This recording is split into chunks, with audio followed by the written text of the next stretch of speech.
Okay, are we live on YouTube? Yes, we are. Super cool, great. Okay, so we've got the podcast going, we've got Facebook going, we've got YouTube going. Oh, We have we're everything that we need. we're in the house, so you can join us on The Practical Parenting Hello? Facebook Hello. Live. Who are you? Where did you come from? I'm sorry, I'm jumping into everything that he's saying today, and you're probably going to be pretty annoyed by the end of this thing. Yeah.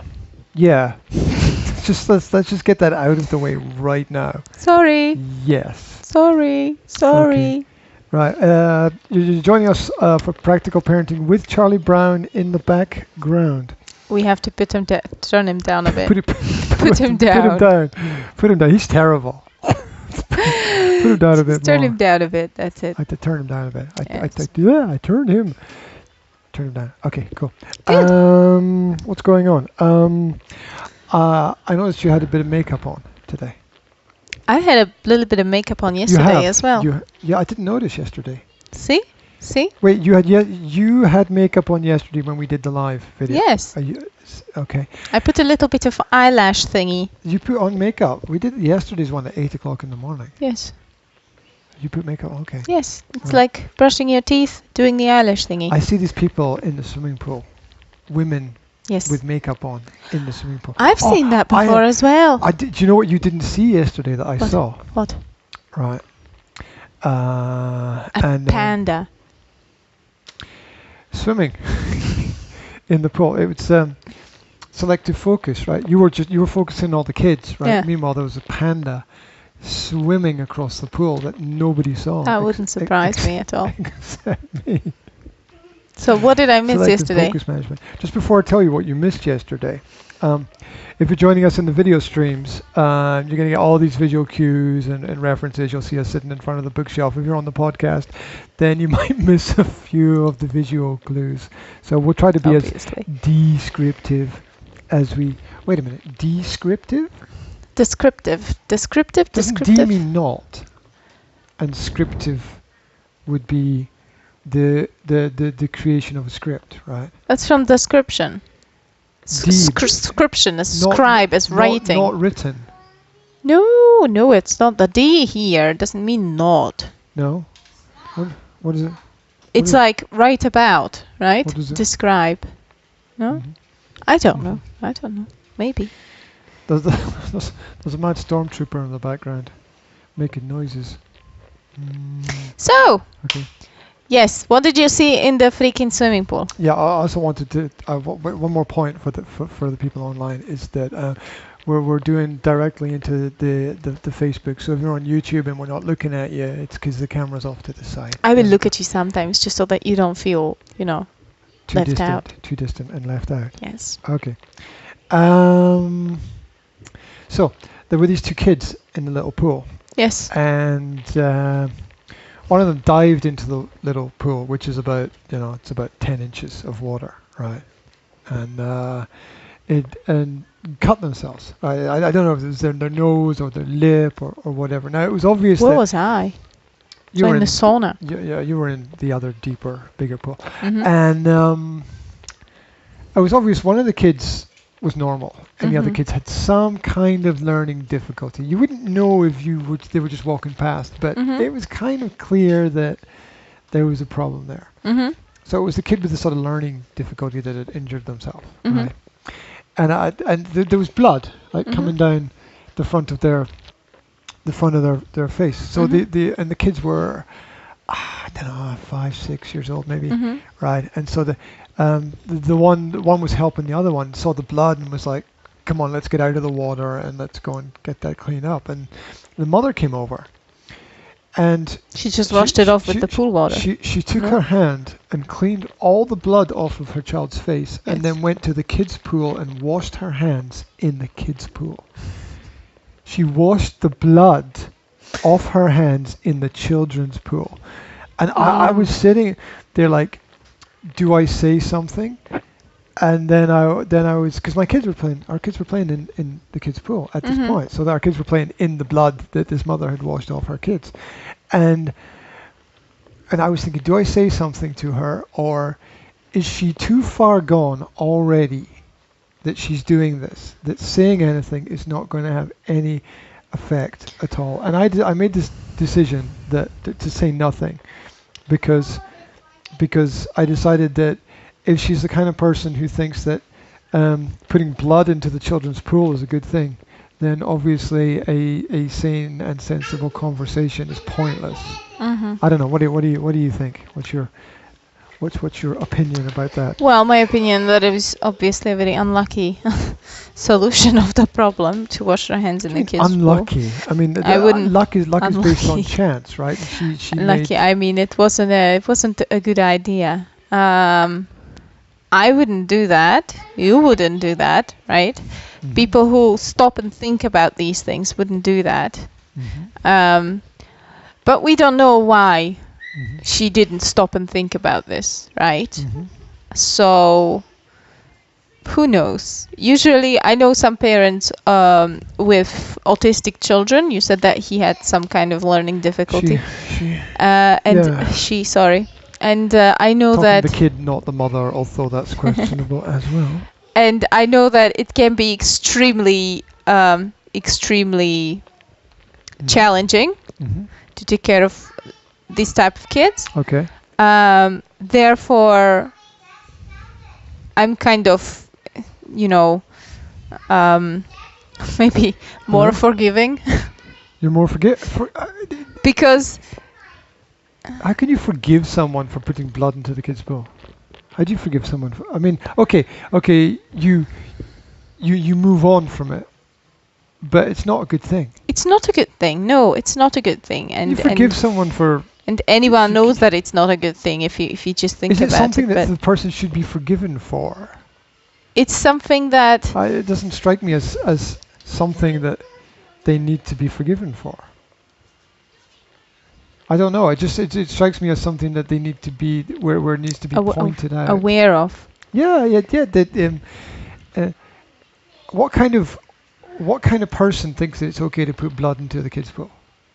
What kind of person? Well, this exactly is what I have a problem with. You're asking the question, what kind of person would do that? I'm saying that it doesn't have to be that kind of person, because you don't know what the situation is. It is possible that she hasn't slept. It's possible that she hasn't slept for 3 nights, right? And her brain is not working. Okay. So you can't judge the person based on one single action, right? So obviously the action wasn't a good idea. And maybe it would be okay to point it out gently. Gently. Okay, give me a script. Or politely, right? You wouldn't go and say, "What the hell are you doing?" Give me a script. Give me a script for the gently Bentley approach to this situation. Someone's shouting. I would say, well, excuse me, I have noticed that you have just washed your kid's blood in a pool, and I hope that your kid is okay. Is he fine? I would inquire about his health, and she would say, fine, thank you. And I would say, well, do you think that maybe next time you could wash the blood somewhere else so that the other kids don't swim in it, right? Will, Will, can you go and help your sister, please? She'll tell you. Please, thank you very much. Half it for the girls. You can share it. You can have half and a half each, okay? Okay, sorry. That was needed. Because there would have been a fight. Yeah. Due to the fact the microphones were built by me, for us. Please don't touch them too much. Yeah, because yes, they're I'm not very good with these kind of techniques. She plays with it again. I just moved it towards my mouth so that people out there can hear me. Okay. Yes? Okay, that's cool. That's cool. Thank you very much, okay, Will. that's great. Did you help them cut it in half or peel it or something? A plate and a spoon so that they can eat it properly. Yeah, you have to do that. Yeah, cut them in half and put them on plates and give them spoons. Cut the kiwis in half, not the kids. Not the kids. Right. Not the kids. Okay. So that's if I was going to say something, that's what I would say. We trust you to make the right choices. Right. right? Oh, sorry, I was talking to Will. Yes. I said that's what I would say. Okay. I've got another point. Yes. Intro point that I'd like to discuss before we get into the main themes and topics today. By the way, if you're watching us online, you can leave comments. Yes, you can leave comments. Sorry. You can ask questions. Did it again, didn't I? Jumped in. Yes. It's just I want to help. I see you're suffering. You're like a lion grabbing a gazelle around your neck. It's like when you're saying something and it takes so long, it's painful for me to wait for you to finish a sentence. I'm sorry about that. There's this kind of phrase that people use, though. It's just like comment, subscribe. Yes. Like, comment, subscribe. Like, comment, subscribe. LCS. LCS. Liked, comment, subscribed, comment, survived. There you go. Said with TLC. All right. There we go. What else? Yeah. Okay. Let's talk about something that I've never heard anybody talk about on any parenting podcast or any parenting video. I'll put this away for now then. Okay. I've never heard this talked about before at all. Okay. And I think this is real parenting, right? It's the poo, right? The poo, right? The poo. Will has become the toxic Avenger, right? I don't know what's going on, and I don't remember going through that period of time myself, right? You don't. Lost history. You're still going through that period of time. No, but it's just that after he has been to the bathroom, there's a potent, pungent, kind of thing going on in there. Aroma. It makes me want to roam. Roam somewhere else. And the bathroom has to be sprayed with the can't. What is this? She needs a bit more tissue, Mom. What? Oh, he's being Mom today. He's being Mom. I thought he was being Dad. Playing families. Go, Mom. Right, as the kids scream and shout in the background. Hi, Peter. How's it going? Hope the filming's going really well. They just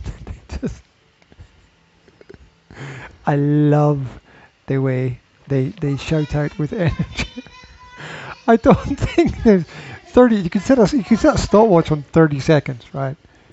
And you wouldn't get to 30 seconds before someone shouted something. Yeah. Across the flat. Before someone shouted "Mummy" across the flat, specifically. Yeah, they don't shout Daddy because Daddy just ignores them most of the time. Or does things at his own pace in his own time, which is really frustrating for them. Wait an hour and a half, darling. I'm in the middle of something. Yeah. I've got 15 cables tangled around my left ankle, and your left angle. Did I say ankle? Ankle. Ankle. Which one of your angles is the left one? It's a 90 I always thought you were very angular. Angular. Have you noticed that modern cartoons are very angular? Have you noticed that? Whereas the older cartoons, like the Charlie Brown, it was on over there, right?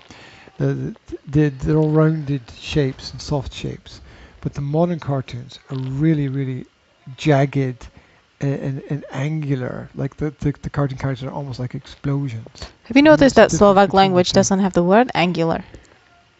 It's because there are no angles in this country. Because there are no such things as right angles, as you can tell from every flat or every house that has been built. The corners are either 100 degrees or 80 degrees, but 90 degrees is just it's like it's a cardinal sin to have a 90-degree angle in this country.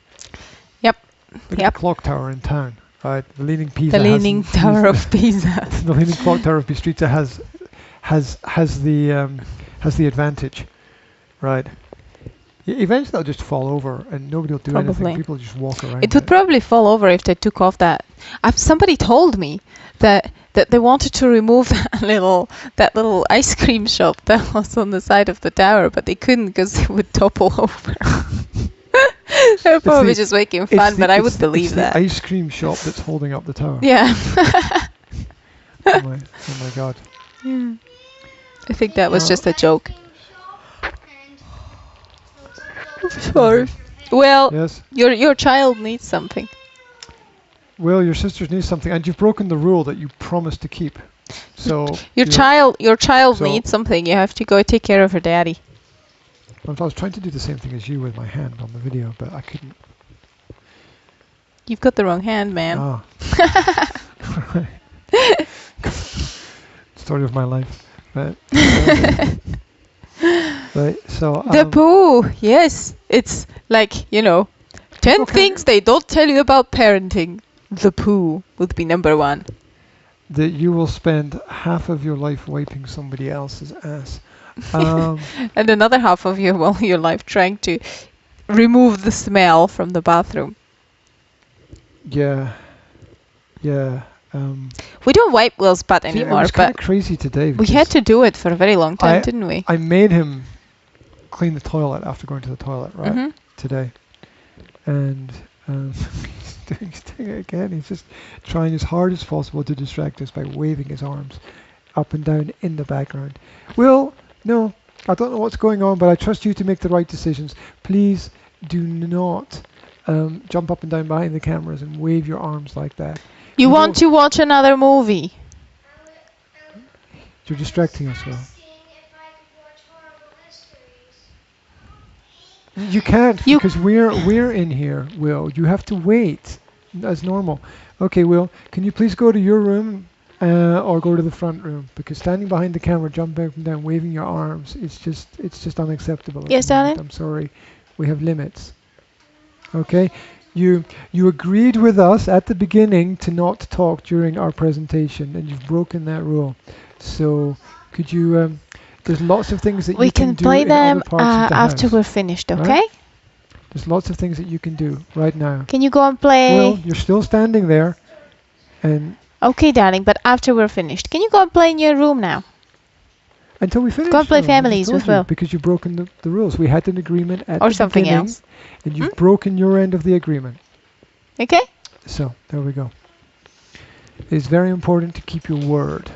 Kids have to learn to keep their word and realize that you don't get what you want to get if you don't keep your end of the bargain. So you got to hold to that in all areas of life. How are you going to make a successful business deal, right? And have happy customers if you don't keep your end of the bargain. Yes, you also have to take into account the developmental stage that they are in. And I think no. Well, try and suggest something else, or ask him what he would like to play. See if you can make it fun. Mm-hmm. Remember that there's welcome to real-time parenting. This is why we needed to do this at 8 o'clock in the morning and not 11 o'clock.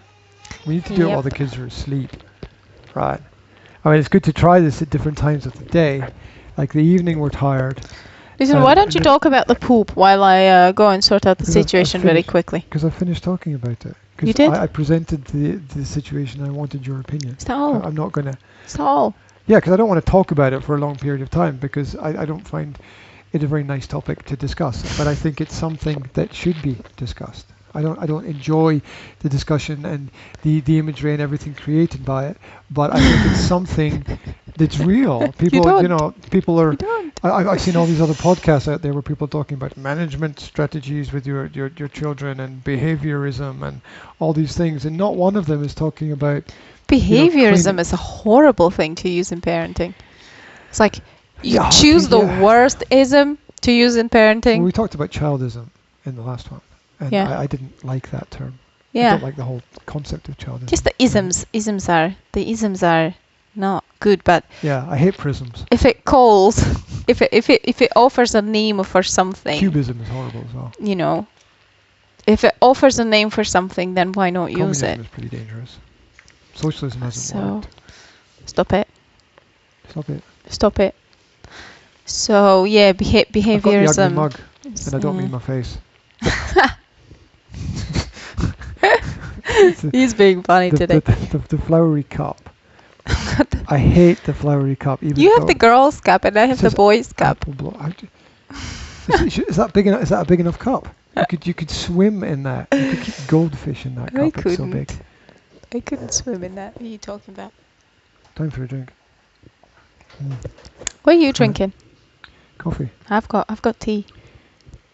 Got some kind of weird herbal mix. Not that it's about winning, but I win. Because it makes me feel better. Well, I win because you've got the ugly mug.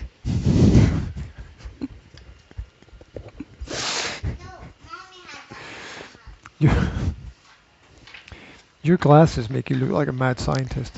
Insults there. We're just going to trade insults. Yeah.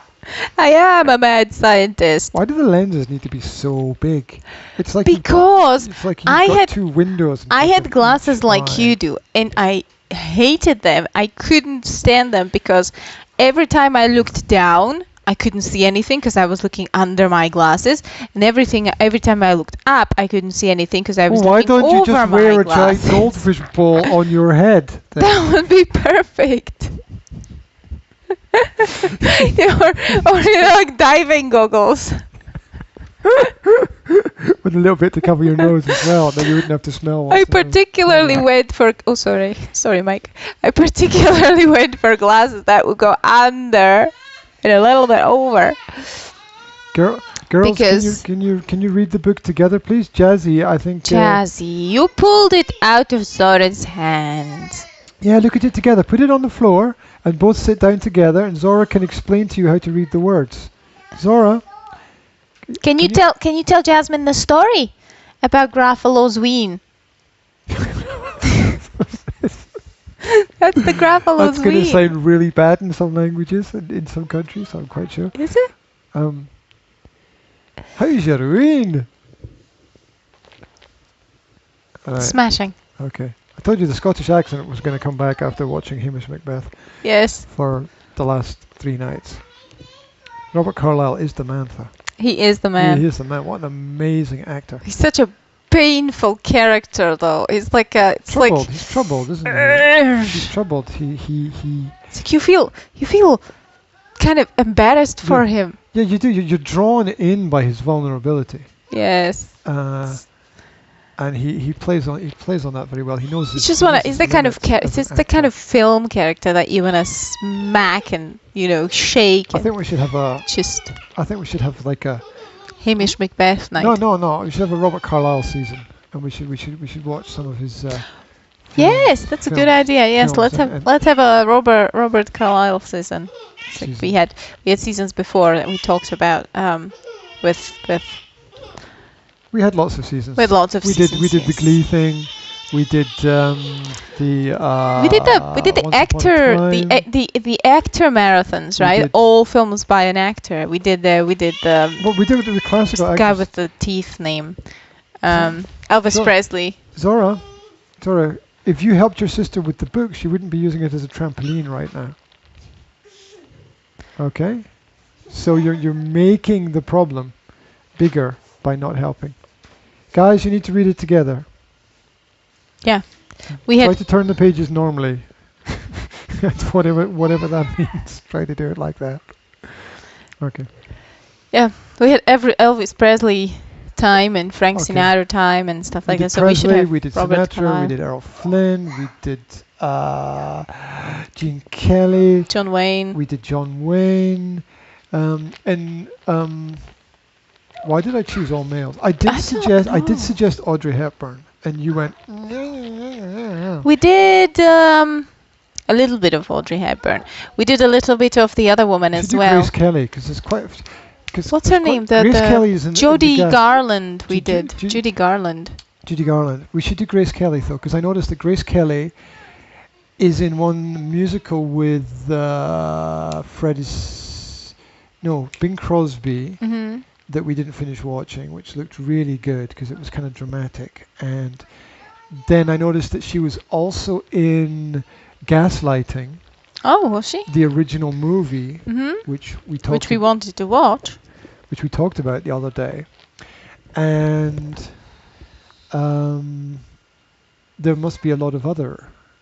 Wasn't she in the other Bing Crosby musical that's based on the Philadelphia story? Yes, she was. What's it called? It was the High Society. High Society. It's called High Society. High Society. That's got the black jazz. Louis Armstrong. Is it Louis Armstrong's in it singing? And yes. The trumpet. Yes, or something Armstrong. Like that? Yes. Wow, that's pretty cool. Playing his Donald trumpet, right? Got him in there, right? And there must be more as well, and that's the golden age of cinema. And so you're not talking about special effects and things added afterwards. It was just set up the cameras, point them, and call out action, and people acted that way. Philadelphia Story was a great movie. It was my favorite movie. I've watched that 100 times. I know, it's so funny. I don't feel like I'm wasting time when I watch it. James Stewart is just so funny in there. The drunk scene. That's one of the best drunk scenes ever in the history of cinema. You are now pulling all the cables off in front of you. Sorry. You're not looking at what you're doing. Why are you playing with your computer right now? Why do you feel the need? Because I want to. You've done it again. I've just asked you not to pull all the cables, and you're pulling them all again. Well, how am I supposed to do this then? Take the thing out of the back of your computer like any normal part. Can I pull this out? Yes. There you go. Look, done. It's not going to be a bother anymore. Well, right? I still need it in. Thank you. You can't. No, you can't do that, because then when you put it down, you pull all the cables out. My God, what's wrong with women in cables?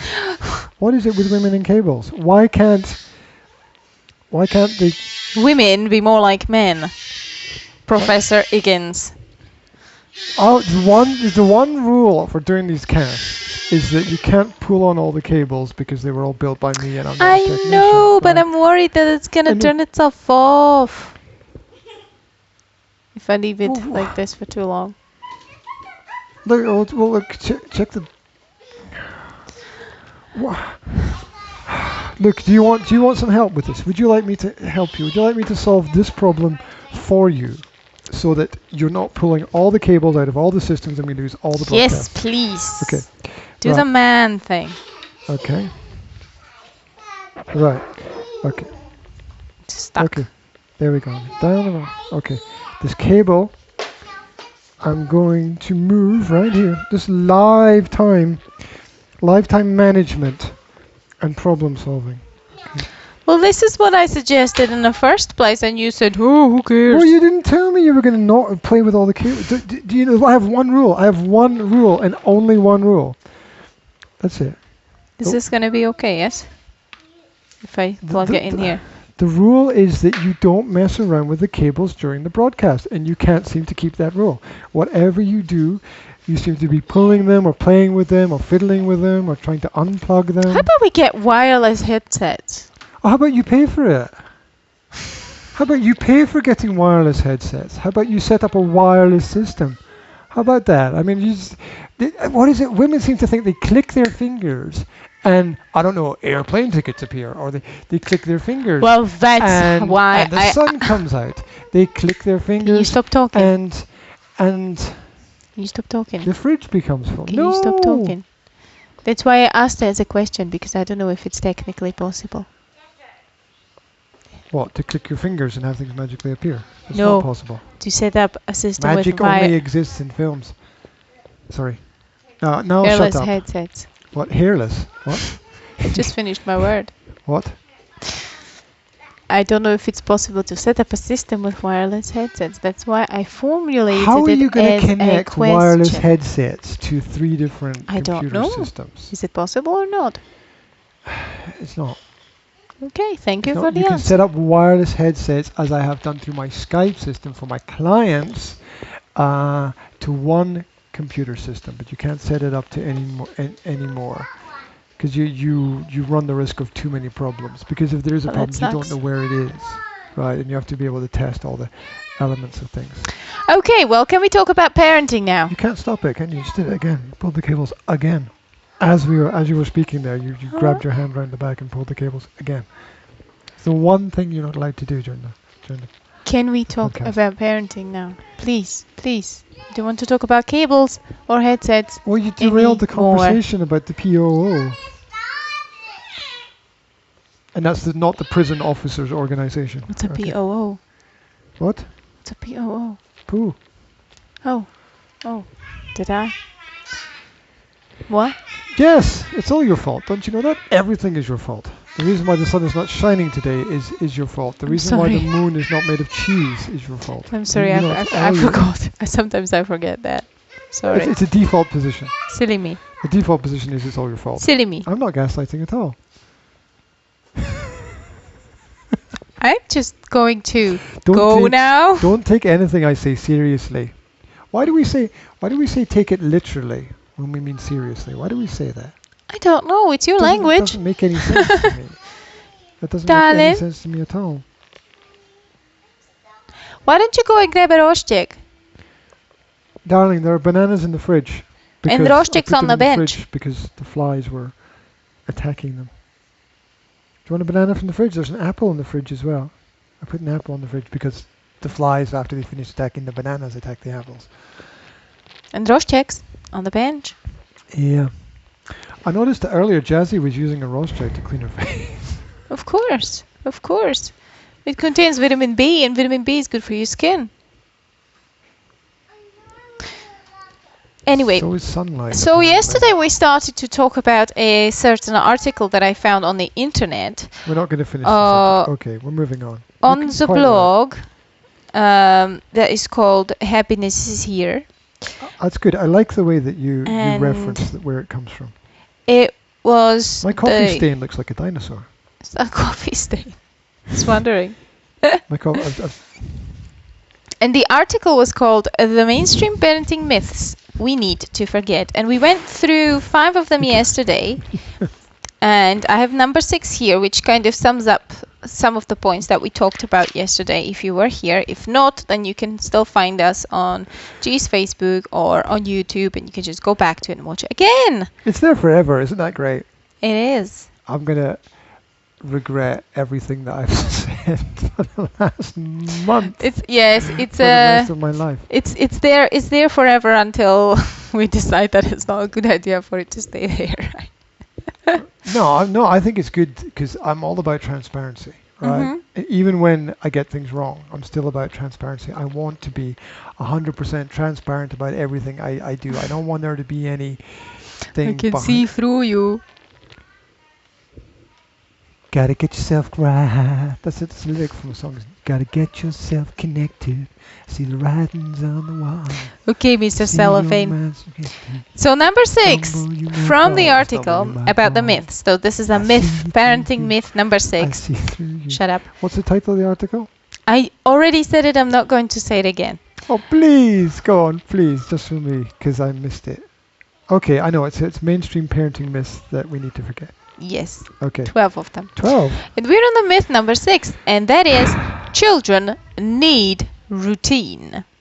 And I want your opinion on this, okay? Because according to this author, and I happen to agree with that, children are individuals, just like we are individuals. And some children will thrive on a routine, and some children will be more like, the improvising type of person. Like me and you, right? You are the routine child, and I'm the improvisation child, right? As adults? Yes. And even though I must admit that some level of organization is helpful, I can't do routines for too long because they just kill the joy of living for me, right? Routines kill joy. For me, absolutely. I have to change things. I have to joy. New stuff every now and then, because just doing the same routine over and over is like. Yeah. Yeah, like when I exercise, for example, right? I do yoga, or I go I do the Tabata, but I always do something else, or I find something on the internet to do, or to try new things. Like I can't do the same type of activity over and over and over and over and over again, because I don't know. I need flexibility. So, author says, kids are just like that, right? Some of them thrive on routines, some of them don't. Does that sound logical to you? Are you finished? I was just letting you ramble on there. Right. Yeah, well, there's that issue. If it works, why change it? Right. Yeah. That's true. And this is both problematic and what would be what would be the opposite of problematic? Systematic, hydromatic? I don't know. So, yeah, if it works, why change it? A lot of people say, well, look, this works for me, that's why I do it. And they never explore anything else, so they never grow. So that's kind of a big problem. You can't stop playing with it. I'm trying to make sure that people will be able to hear me. Or should I just shout louder? You shouldn't play with it. But it keeps going down. Well, then start with it higher. Yeah, but when it keeps going down, I have to kind of start with it higher. And I did. Won't go anywhere. There's a natural limit for it. Look, there's this thing that goes around. Look, there's this thing that goes around the back. You need to remove my ears. Going up your nose now. You got to remove my ears if you do that. Can I remove your? If you remove your ears, that's not going to. There's nothing. I have nothing to hang on. Exactly. So, if it, good job, darling. Oh, she's in the mood. Oh no, she doesn't want us to interfere. If it good. Okay, so did I answer your point? Like if it works, yeah. A lot of people say if it works, why change it? They don't grow as a result. What is the main point that you're trying to make here? Oops. Could you? That the ultimate universal. You're saying children don't need routine. No, I'm saying some children do and some children don't. I'm saying that it doesn't apply to all children. Children don't have a choice because their parents set up the world for them, right? So if the parent likes a routine, the child is stuck with a routine. And if the parent doesn't like a routine, the child is stuck with no routine. There's very little children can do to alter. Well, this is why we're doing it, right? So that parents can communicate with the children and find the best solutions. That's the point of this whole project. People, to play devil's advocate, some people argue that children don't know what's best for them. I'm just being the devil, okay? Children don't know what's best for them. Yeah, because for example, yeah, if parents didn't say clean your teeth, they wouldn't clean their teeth before going to bed, right?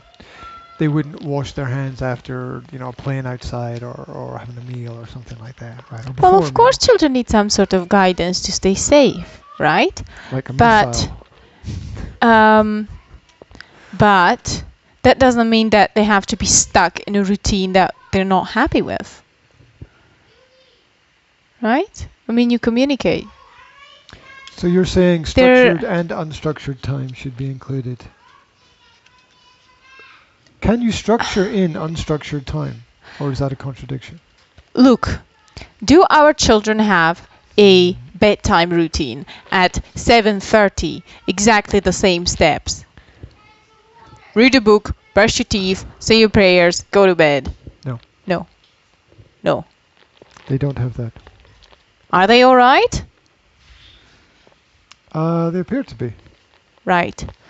I have noticed when I was in Scotland that Zora, for example, had a problem to get herself ready in the morning and in the evening to go to bed.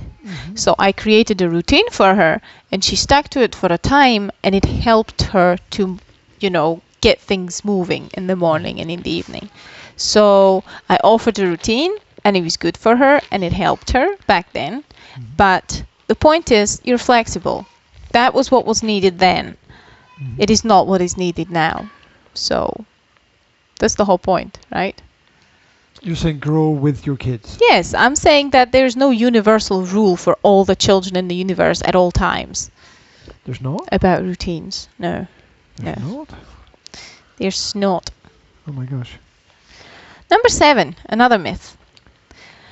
Not allowing children to quit. Is she allowed to do that? No, not really.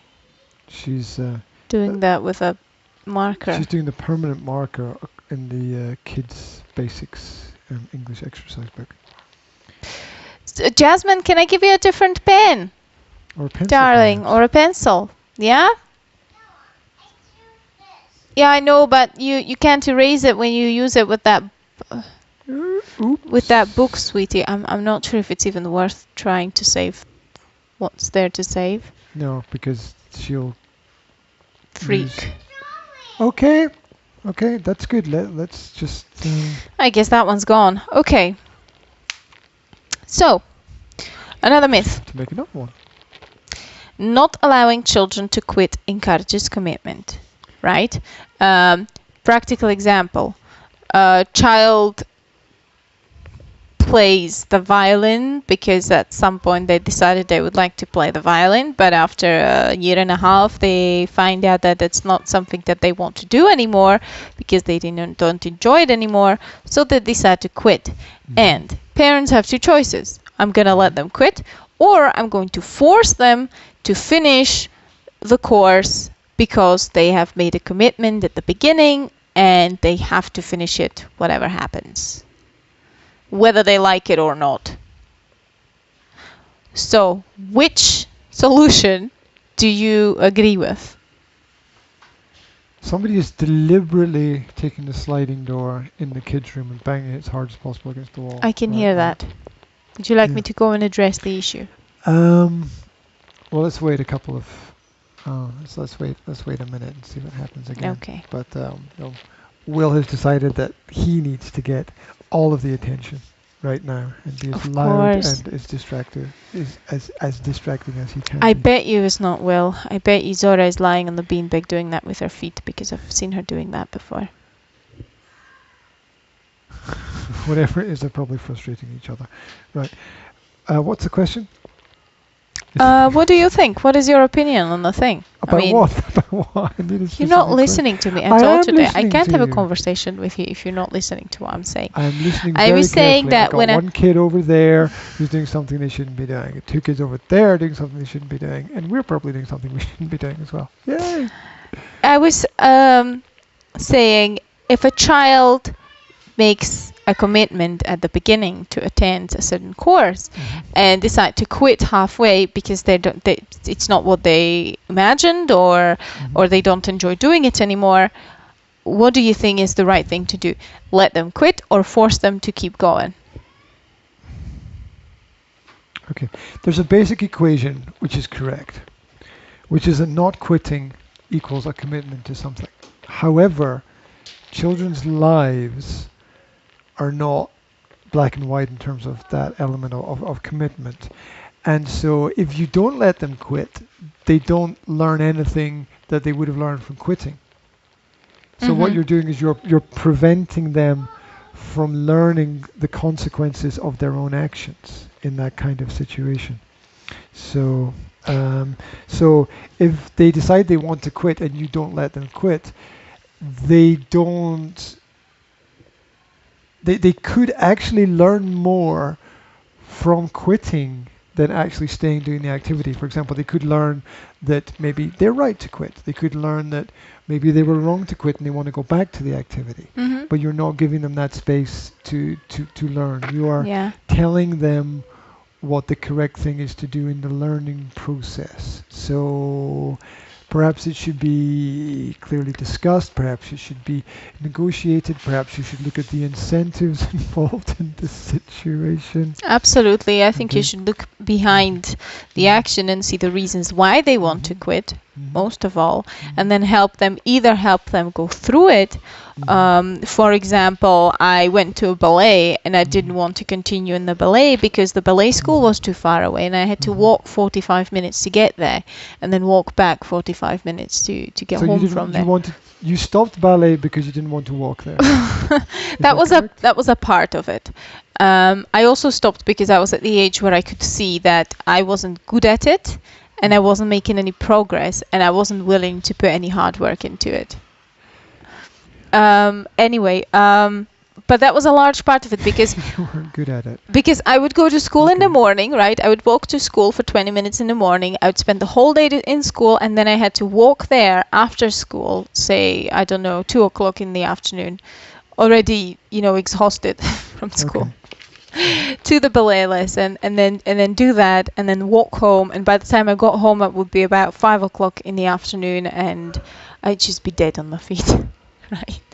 It was too much. Probably wanted. It was just parents send their kids to so many activities that by the time they get home in the evening, they're.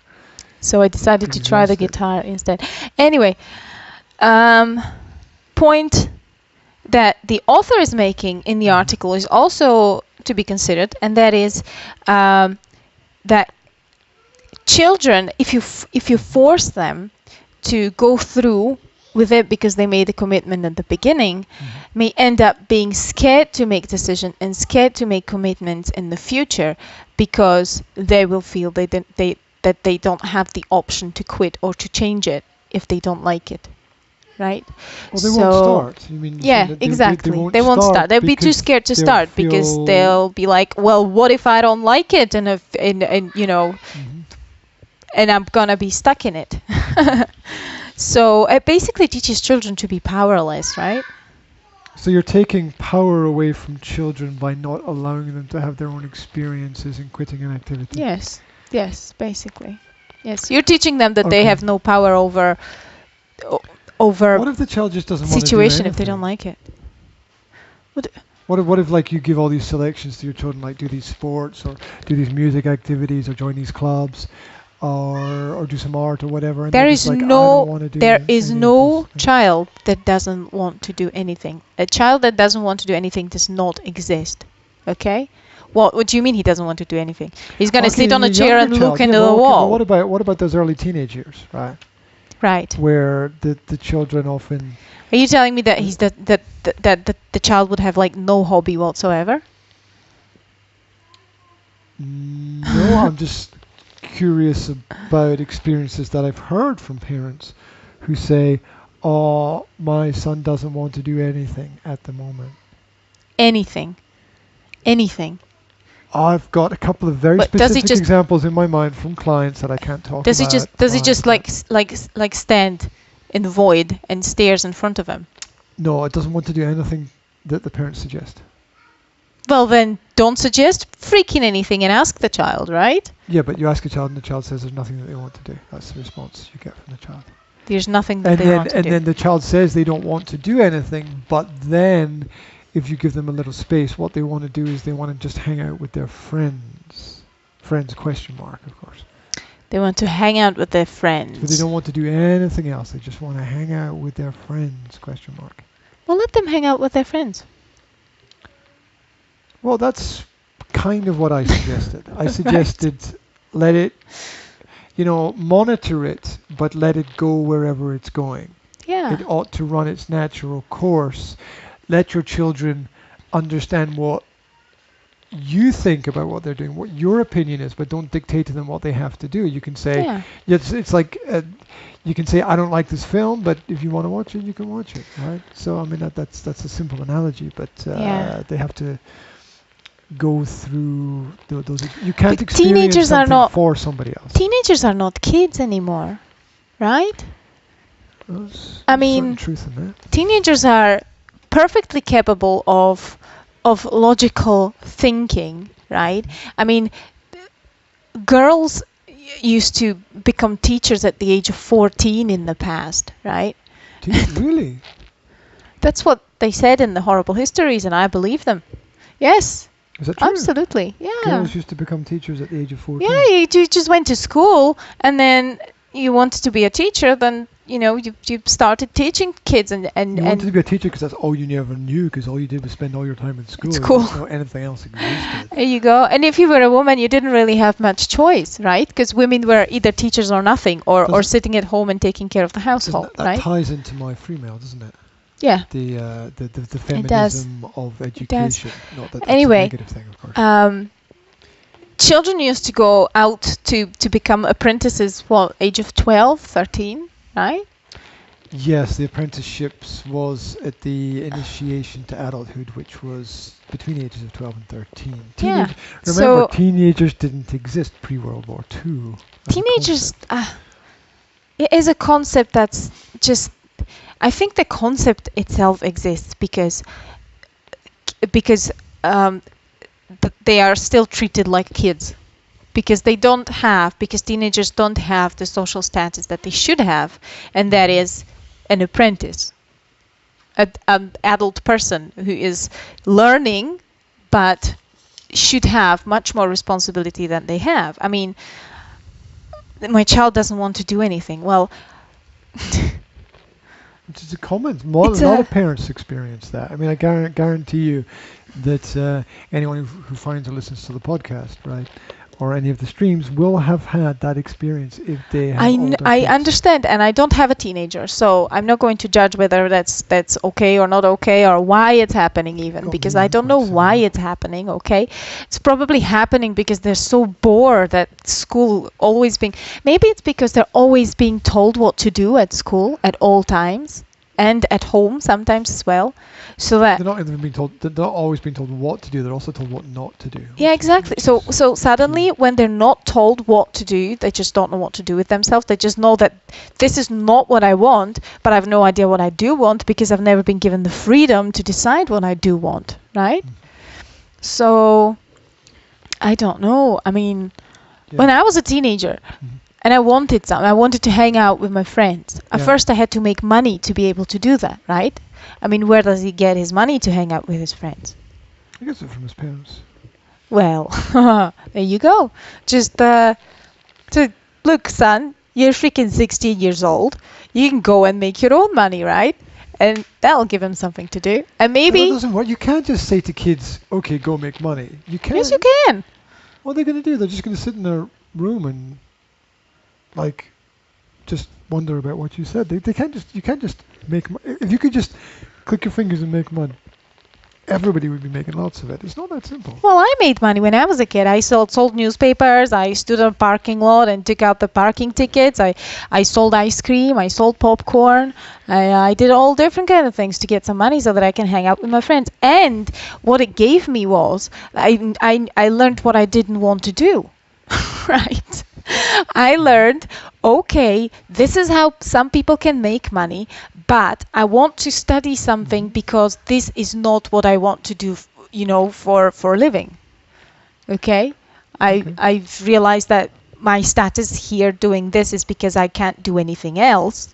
Therefore, I have to learn to do something else, and it got me thinking about what I would like to do in the future.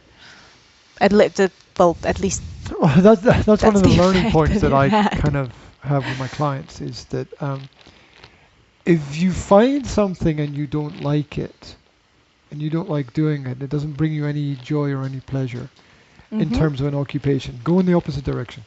Yeah. If you go in the opposite direction from what you don't like, you are pretty sure to find some things that interest you.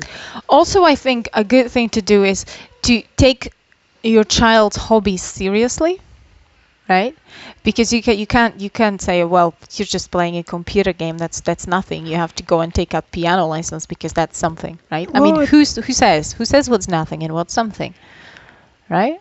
Yeah, I think there are a lot of things that kids can learn from computer games. I think a lot of people do. I think that my brother's whole career, right, is based on the fact that he liked playing computer games when he was a kid. Yeah, that's probably why he hasn't grown up, though.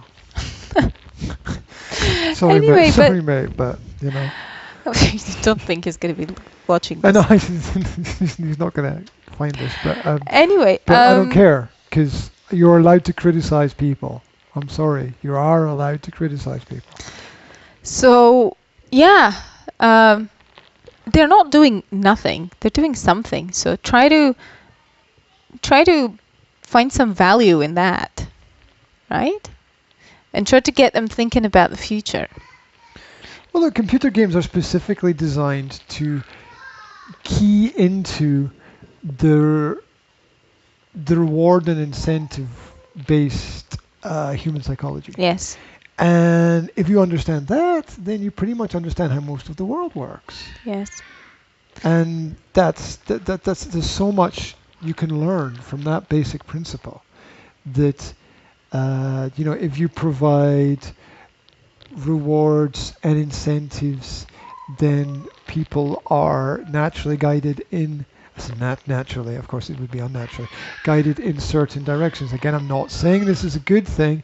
I'm just saying that it's not a bad thing that there are little white dashes down the center of a road to keep one set of cars on the left and one set of cars on the right. Otherwise, they'd be all over the place. So we do need guidance. Yes, but the best thing is to just teach them or let them learn how to be mindful of their own. Just of their own preferences ever since they are little kids, so that they know they're given the freedom to choose what they like, to find out what they like doing, and then you won't have the problem of them not wanting to do anything if you let them do their own thing, if you don't tell them what to do all the time, right? Yeah, and there are so many great examples of people left to their own devices who found their right way. Look at a lot of great entrepreneurs didn't start businesses until after they were 40. A lot of great writers didn't write their first book until after they were 40. Mm-hmm. They needed to build up a whole life full of experience. And anyone can be a fuckwit until they're a certain point in time in life and wake up, right? Yeah. Anybody can look at me. For example. Look at me, for example. Look at everyone. Well, look at people there's people who end up in prison and through that horrible experience find their way to God, for example, to a Christian lifestyle or any other kind of religious form of. It's a growth. It's just the phase and the growth of the person. I wouldn't necessarily dismiss it as time wasted, right? Absolutely. Pitter patter. Okay. Number 8, another myth. Rules teach self-control. Now you might not agree with this being a myth, right? You may agree that rules teach self-control. That's a contradictory statement. I'll tell you that from the beginning. Sorry, I'll shut up now. Okay, but the point of this author of this article is that the word is self-control, right? Mm-hmm. Therefore, rules, which is a control given from outside, cannot teach self-control. It only teaches you to submit to the control of somebody else, right? So the author suggests, so the author just suggests, not use rules to teach children self-control, but use other techniques. For example, teach them how to manage their emotions, for example, how to recognize them, because if you can control your emotions, then you can control your behavior, right? Yes, because emotion is just motion. So if you remember that the emotion controls the motion. Yeah, exactly. So another point was model self-control. Show them what self-control looks like, right? And a very important point, which I always stress when people come to me with problems with their kids, I always say, understand children's capabilities. You cannot expect children to do something that they're not physically or psychologically capable of just yet. And same goes with self-control, because you can't expect a 3-year-old to have any any amount of self-control. They're freaking 3 years old. I mean, you don't even have, I don't have self-control in 100% of the situations. So they have plenty of time to learn that. We just have to let them learn that. Absolutely. So I wanted to point out that the idea that rules teach self-control, I mean, self-control would be about making your own rules for yourself. Yes. All right, so you'd have to make your own rules to have self-control. Yes. You can't. Oh, you brought a present for us, darling. We get a present from Scotia. Can I have the walrus, please, darling? Thank you very much. Oh, it's very kind. You got the walrus. You got Wallace. His name is Wallace. Show Facebook people. Oh, I need to do that. I love this dog. Can I have it? Thank you. I don't know what kind of noise walruses make. I think they go. No, that's you who does that. Right. Sorry, did I say something offensive? How unusual. Woof woof. Right. Yeah. So there you go. I've got another. No, you wanted to say something? Sorry. Yeah, it was about the it's a contradictory statement. Rules teach self-control. I mean, it's just ridiculous. Especially when they are created externally. Mm-hmm. I've got an article here that relates to that. Okay. It's from really uncomfortable. HBR, which is the Harvard Business Review. So it's all very official and formal. It's a long-term study on what kinds of bonuses motivate sales forces. And what they discovered is that a lot of companies motivate with external rewards. Yes. Are you okay? I was just looking for a cushion to put under my underside. Isn't it big enough? You're not cushioned enough. I'm not cushioned enough. It's really painful, actually. Right. Because if you want to experience pain, try sitting on a stool with my okay. As bony as it is. Bony King Charles. That was the person, no? Bonnie Prince Charlie. No, Bonnie Prince Charles. Bonnie Prince Charlie. Charles Edward Stuart led the Jacobite Revolution. Can you get me a cushion, please? 1745, I believe that was. All right. Thank you. Small one. What are you doing? Do you? Oh, the podcast stream looks like it's still there. It's just hiding. Still running around in the background. Okay, just checking that's going on. Okay. Bring me a little cushion, the blue one. Small, yes. Can I help you? Is there something I can do for you? You can slide the cushion under my underside. I can't. It's too big. Which means, well, my underside. Here's a cushion. Or the cushion. Well, you're trying to do something which really shouldn't be done right now. If you can just hold on for 10 minutes, we'll be finished in 10 minutes. You don't really need to put a cushion under your arse right now for 10 minutes, do you? Men. Do you? You don't need it. You don't need it. Just not sensitive enough. You don't need Make your point. Wait. There's a Lego Duplo dog over there. Who wants it? Can I have the Lego Duplo dog? Thank you very much. Okay. What's the right kind of bonus to motivate your sales force? That's the article, the Harvard Business Review. Okay. And what they discovered is when they motivated their sales force with external motivations, their sales increased for 1 month or 2 months. Mm-hmm. But then there was a loss following that, which did not balance the gains that they made at the beginning. Mm-hmm. So any external motivation in terms of, say, extra financial benefits from more sales in the short term, actually in the long term caused less sales. Mm-hmm. So it had an extreme negative effect for businesses. Mm-hmm. And this you can see this happening all the time in all businesses. Yeah, sure. Do you want me to take it apart? What's happening? What do the kids want? There. I just need to take some Lego apart for her. It's too difficult.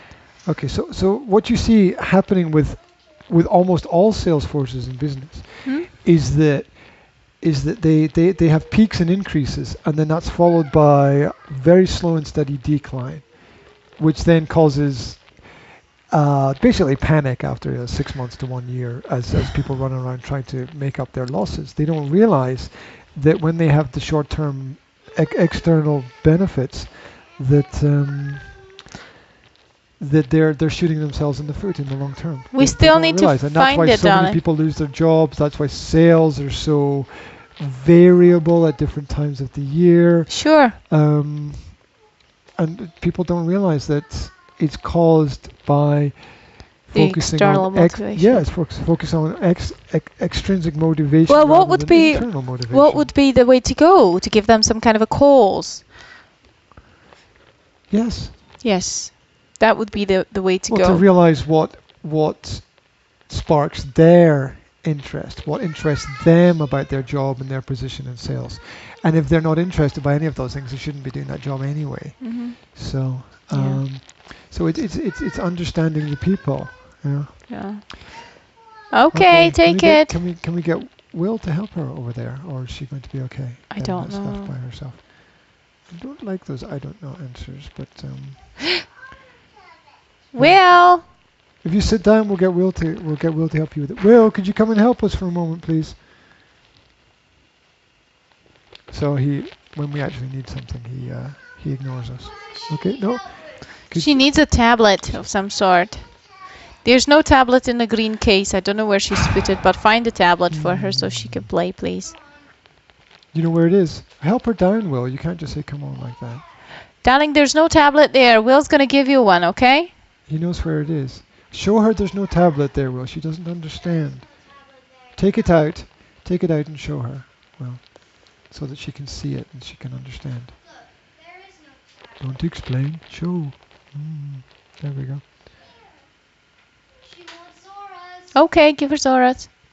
But make sure she has it on the couch and that she's not perched on the edge of that chair. Well, I have another point here, which is another myth. Yeah, sorry. If you want more to read, if you're interested in business, you want to read more about the article. It's entitled "What's the Right Kind of Bonus to Motivate Your Sales Force" in the Harvard Business Review, and it's a very in-depth study. Super. Thank you, Will. Thank you for helping, Will. Right. Good. Well, I have another parenting myth here, number 9, and that is children can't be trusted. And it is very common, and I grew up with that because children can't be trusted. Yeah, children can't be trusted. It says a lot about your own level of trust. Many people seem to think that the way to take care of children is to ask in any situation what is the most stupid and dangerous thing that children could possibly do, and then act as if they were sure to do it, said John Holt. And he was right. You're going to have to repeat that again because I was focusing on our kids there. Will hasn't set up the tablet for her. He just left her with it and wandered off. Okay. I'll turn it on for you, sweetie. Come on. It was on a charger. It should be charged. I hope. Why would it not be charged if it was on a charger? I don't know. Here, sweetie. Take it. If it needs more charging, take it to the kids' room. There's a charger there. Take it to Will, and Will will help you charge it. That was close. Right. So, can you repeat the quote? Repeat John Holt. John Holt's quote. Many people seem to think that the way to take care of children is to ask in any situation what is the most stupid and dangerous thing the children could possibly do, and then act as if they were sure to do it. I don't understand that statement. That if you have a situation like you want to go with the kids to the forest, then many parents often act like the most dangerous thing that the kids can do in the forest. They're going to do that. They present that extreme as normal. As they expect the worst possible outcome, and they try to prevent it, even though they don't have to. They don't trust their kids. Basic positive principles, which are Zora needs me. Expect darling. the best. Why does she need you? Because she finished peeing, and Will is not going to wipe her butt, is he? No. Could you put your computer down first before you take all that off? Otherwise, you're going to get everything tangled and everything, step by step, magical processes. You won't let me finish. You're waving your microphone in the air above your head because you didn't listen to me. No. Right? No, that is is not right. Can you put the computer down first, like I explained, and then pass the mic to me, and then we go. Look, problem has been solved. Processes, everything needs. That's why you were waving the microphone above your head. Waving the microphone because I was trying to speak. Yeah, Are you enjoying it? Are you having a nice day wherever you are out there? Yeah. Did the sun shine? Is the sun shining? Are the birds singing? Are you focusing on positive, practical parenting skills? Positive, peaceful, practical parenting skills, I think, are what it's all about. So, welcome back to the conversation. What's that on your feet?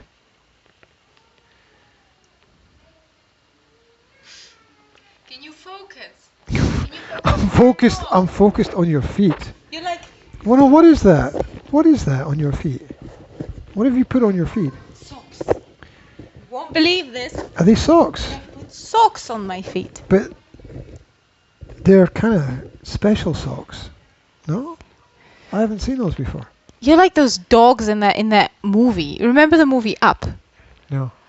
There's a movie, kids movie. Oh, it's called the old people who don't want to move house. And yes, developers and got it. Right. And there are these dogs, and the dog talks about something, and then suddenly goes squirrel, right? Because the squirrel catches his attention, and then he continues to talk about something, and then he goes squirrel. You're like that. You're like parenting socks, parenting something else, parenting poop, parenting. You know. Okay, I'm going to explain to you something that you don't know, right? Right. And what you don't know, don't pull the cables. What you don't know is that in conversations, in longer conversations and topics, people find it very difficult to focus, right? Especially in podcasts and other things.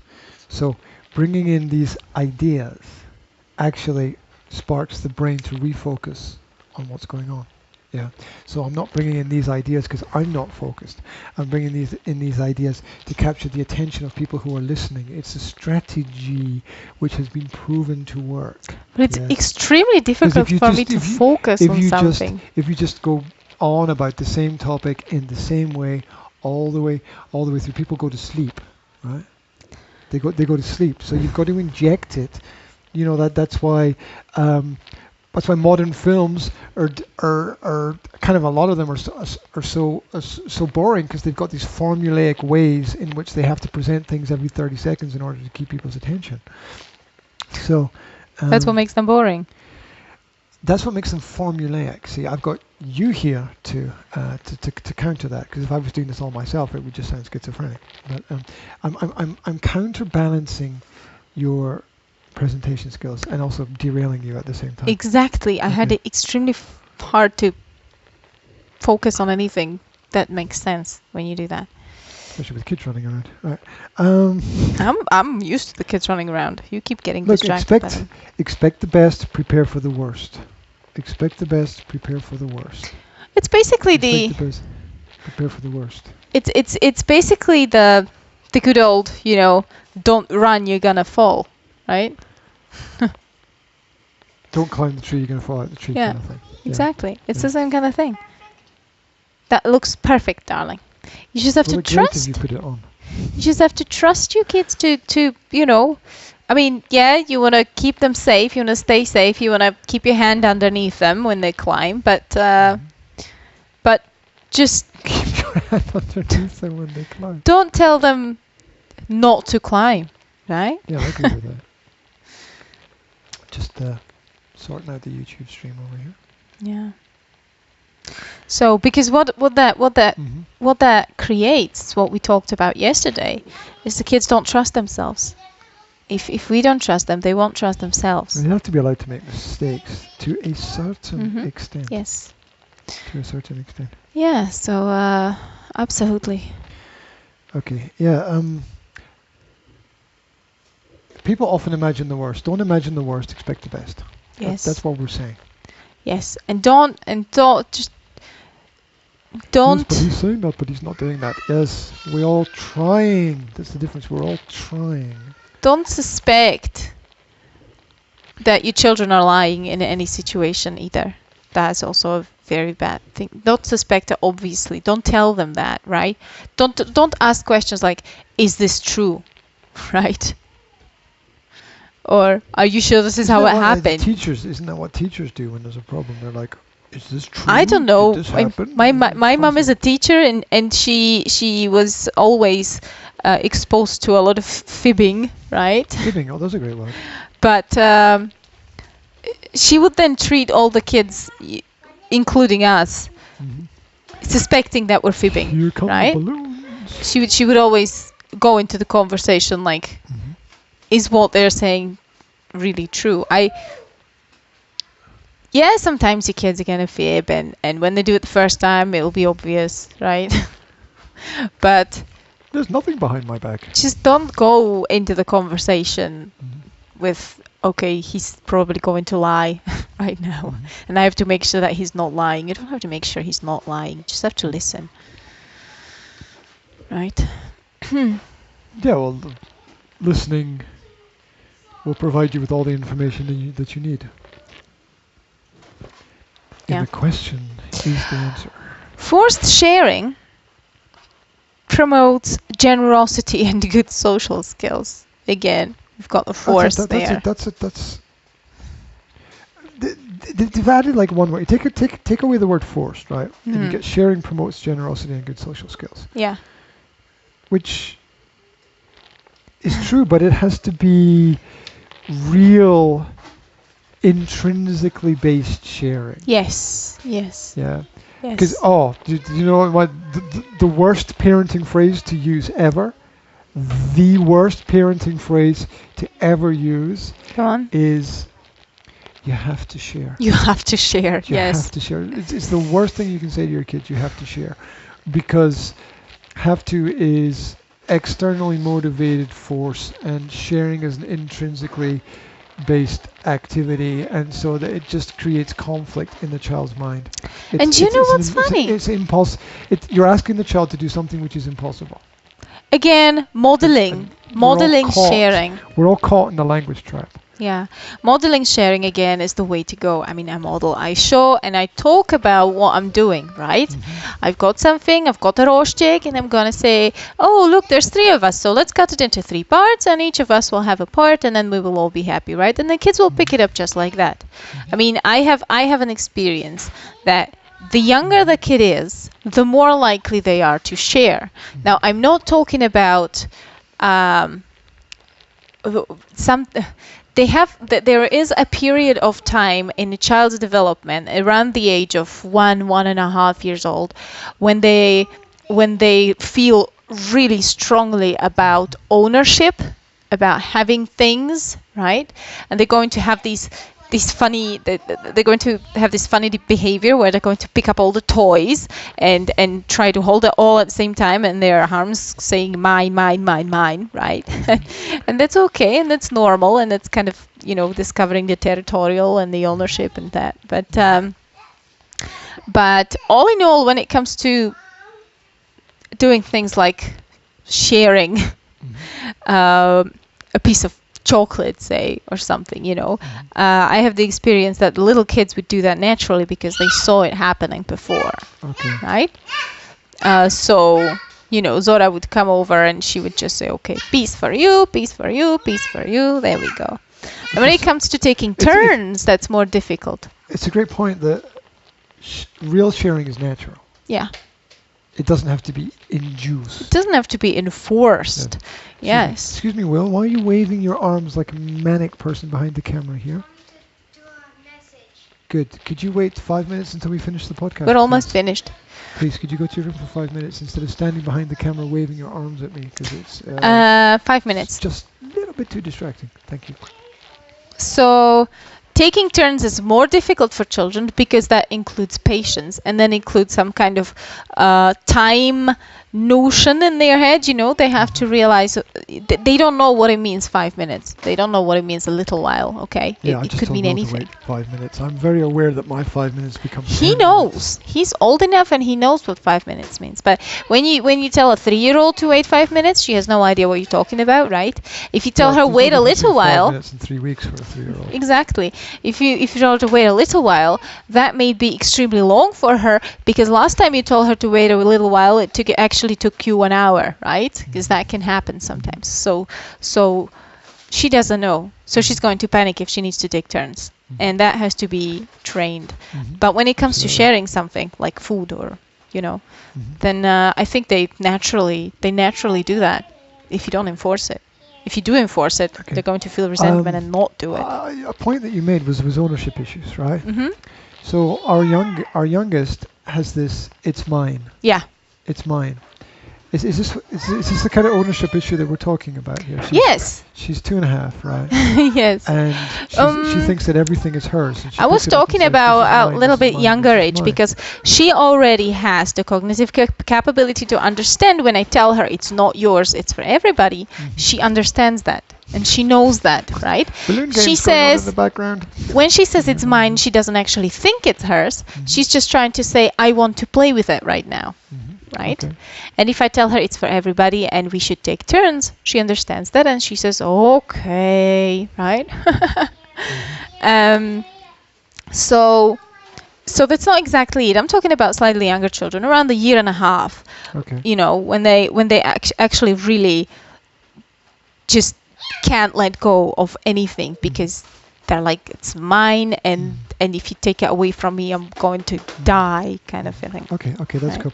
Can we do one more? Yeah, sure. Because I don't want to go over 1 hour 30. Of course, number 11, punishment teaches children to be good, which we already really covered, didn't we? Punishment teaches children to be good. So punishments are usually an attempt to cause some kind of hurt or pain. Even if it's still teaching a lesson, it's usually through hurt or pain. So you're teaching people that to be good, you have to experience pain.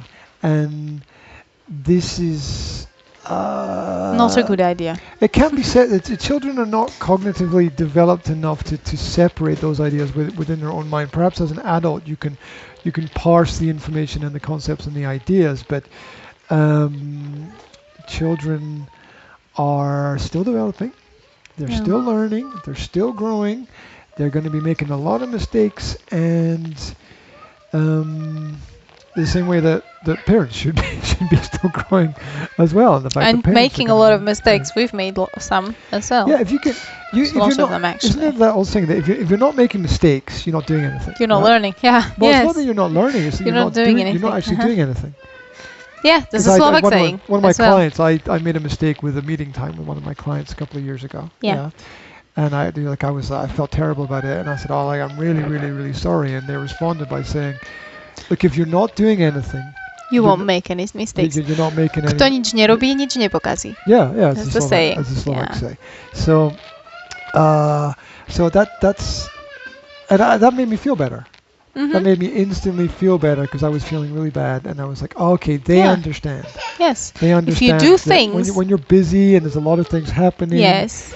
You're gonna forget to pick up something from the shop. You might even forget to put. You don't even have to be busy. Just the act of actually doing something means that you are sooner or later going to make a mistake, whether you're busy or not.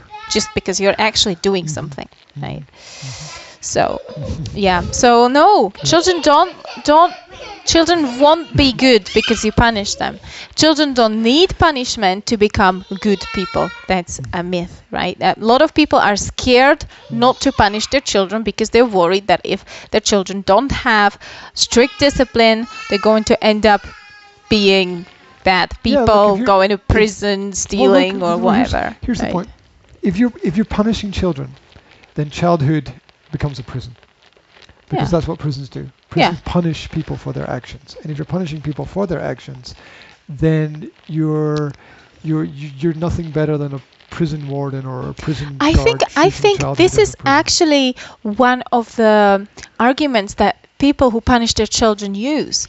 Like, well, when you're an adult and you do something wrong, you will be punished by the state, right? You will go to the prison. So we have to teach children that when they do something wrong, they will be punished, right? There is a certain logic to it, but we have to think about the fact that children, being children, the definition of being a child is the process of learning. When you're an adult, you should know better, right, already? But when you're a child, you're learning. Balloons are great for catching skills, aren't they? The way that the balloon slowly falls down when the kid throws it up is great for developing those motor skills. Just watching the kids in the background there, watching Jazzy, and the balloon gives them, because it comes down slowly, gives them time to think and, you know, orientate their body. And I think we should talk about a very important point as well, which is the intention. 1 minute. Okay, 1 minute. But this is very important, okay? Intention. Children make mistakes. Children do not want to hurt anyone, especially not their parents. If they do something deliberately that annoys their parents, they're not doing it to hurt the parents. They're doing it because they have something inside of them, some kind of inner turmoil that they need to express, right? But they never do anything out of pure cruelty. Yeah, right? That's an adult. That's an adult thing, which comes from bad experiences or from trauma in childhood, right? Okay. From cruel punishments, for example. Yeah. So. Cruelty breeds cruelty. That's it. I think we should always, when we talk about children that have done something wrong, we have to always have a look at the intention. That's, you know, like when Will sometimes says, but there was an accident, and you say, but that doesn't matter. Well, I think that it does matter whether you hurt somebody intentionally or unintentionally. Zora has just stuffed 2 bread rolls in her mouth. Right? Okay. Okay. We're not going to get to the last point, are we? No, we're not. Which people can find the article, the title. Give us the title on the website very quickly. 12 mainstream parenting myths that need forget. What? No, that's not the title. The title is the mainstream parenting myths we need to forget, and it is on the website called Happiness is Here. Blog.com. There you go. You got to read it from that part. Yes. Okay. Yes. Right. Yes. Thank you very much for tuning in today. Thank you very much for joining us on our parenting journey. Remember, be practical, be peaceful, be positive. How cool is that? The 3 P's. Practical, peaceful, and positive. We should patent that. Practical, peaceful, and positive. Can you patent the 3 P's? Yeah, 3 P's in a pod. Yeah, exactly. Okay, darling, we're going to finish in 30 seconds. Okay, more information about what we do, www.nsa-slovakia.com. We've got the Facebook pages. We are the Academy of Language Therapy and Life Coaching. Check out the YouTube channel, 1,000 videos there on education and personal development. Check out the 21centurymom.com. 21centurymom.com for some extra support for the mothers. Yes, if you're interested in keeping in touch with us every day, join us on Facebook, sign up for the female email, daily educational and motivational, inspirational ideas. That's how you can find us. That's how you can link up to us, interact with us, leave a message, write a question.